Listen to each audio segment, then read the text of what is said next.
Welcome everyone to this new video. My name is Louis Bedoy and welcoming you to this series that I've been doing, and this is going to be how to draw the Avengers. This is part 3, how to draw Iron Man. You're going to see part 1 and part 2. I'll leave those in the links below. But let's start with Iron Man. Now I'm almost done with this series. I really hope you like it, and let's go move on to step number 1. So for step number 1, as you can see, it's just drawing a normal sketch of Iron Man's body. I just want to know where the head is going to be. That's my primary focus point of this drawing. So just figure out where your head's going to go. That's for step number 1. And now for step number 2, this is actually the most important step of the entire drawing. It's figuring out with that cross line where the nose and the eyebrows are going to go. Now this is really important because you must get this right in order to finish the full head of face of Tony Stark, of Iron Man. Now for step number 3, it's just finishing up drawing the full face of him. Now finish drawing the eyes. Now I don't draw the eye pupil or anything like that. Just not now in this step or painting. Just do a basic sketch of Iron Man's hair, Iron Man's mouth, and his beard, his mustache, and his eyes, of course. Now for step number 4, what I had to do is that I have to start drawing Iron Man's armor. Now Iron Man's armor is pretty easy. As you can see, if you pause the video now, and you can really admire how Iron Man's armor is just drawing a bunch of squares and circles. It's just drawing basic geometry figures. It's not really that hard, and it could really be easy for anyone who's learning how to draw. And for step number 5, he's just finishing drawing his armor. Now the hardest part of his armor was the hand, but I don't think you'll have any trouble once you get the hang of it. Now we've reached to the coloring tutorial, the shading tutorial. Now the way I shaded the face was with some black Prismacolor pencil, then some brown skin tone pencil. The skin tone was pretty good, especially for one side of his head where I wanted it to be darker. The black Prismacolor and obviously the brown skin tone really helped me out. And on the other side where I wanted to be white and where I want it to be a little more white and the skin should be a little more lightening, I actually used normal skin tone pencil. Now the skin tone pencil, in order if you don't have those, you can easily replace them with any type of color pencil as long as it's orange.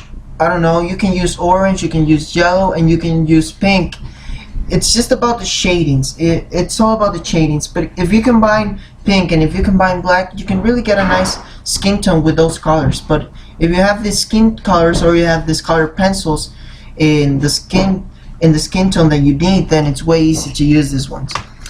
Now what else did I did to sketch in the face and to paint it? As you can see, I also use white Prismacolor pencil. That really helps out to shade in the entire skin tone pencils because it gives you that nice smooth finishing touches that you need in the drawing.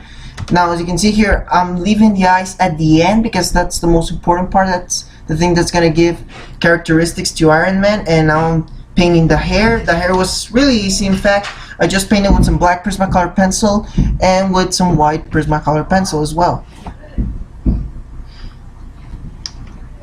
And I obviously used the white to add in some highlights and to shade it all in, and the black to use darker tones inside of his hair, as you can see right now.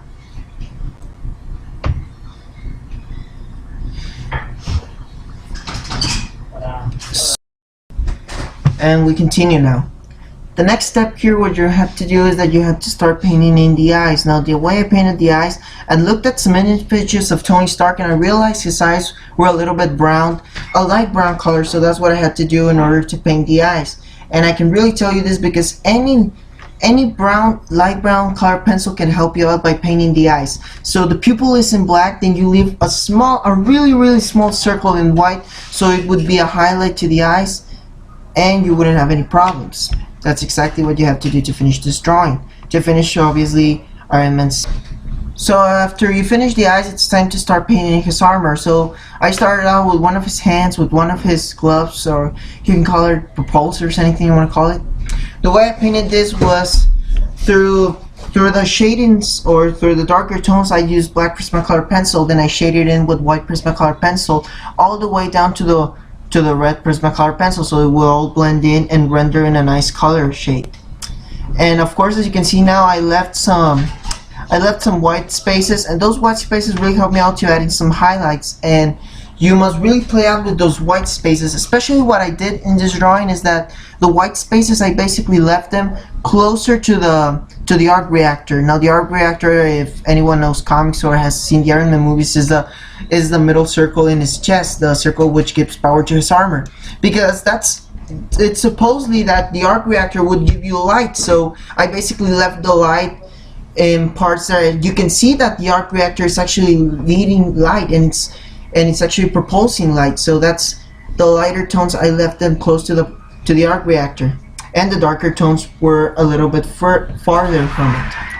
Now at this point it's pretty easy because you already get the hang of it. If you reach this point of your drawing, then it will be pretty easy. Now this is a difficult part, drawing the Arc Reactor, because you really have to give in that blue tone, but it also has to be a white tone, and it has to look the same as it looks as white. It has to be the same as it looks as blue. So I'm going to give you recommendations when it comes to painting the Arc Reactor. The way I did it is that I used a nice shading of blue.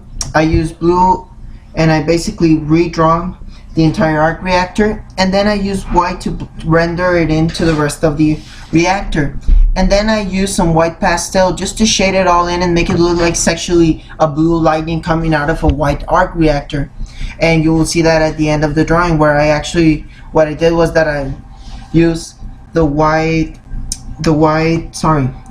pastel color, and with that I could have actually given some highlights, and you can actually see those lights coming out of Tony Stark's Arc Reactor and his propulsors from his hands, and it looks pretty cool. Now what I'm doing right now, as you can see, is that I'm just finishing up painting the arms. Now the way I paint the arms is the same way I painted the chest, so I don't think you need much deliberation with this. And I'm sorry for the sudden focus changes of my camera. I haven't gotten a good camera yet, but I can basically skip this part because you already know how to paint it. Now this is what I was telling you before. Oh yeah, I tried to do some corrections to my other Avengers drawings. As you can see with my white pastel, I'm actually leaving some light letting out of Tony Stark's propulsors and of course of his chest Arc Reactor. So this is the final piece. I really hope you like it. I think it was pretty cool. I think I got it right. I think it's a good looking Iron Man. I really hope you draw it the same. I really hope you get the same result and that you actually like your drawing as much as I do. And if you did, remember to subscribe, leave a comment below. If you haven't seen the other parts of this series of videos, I'll leave the links in the description below so you can see part 1 and part 2. I'll see you next time. Goodbye.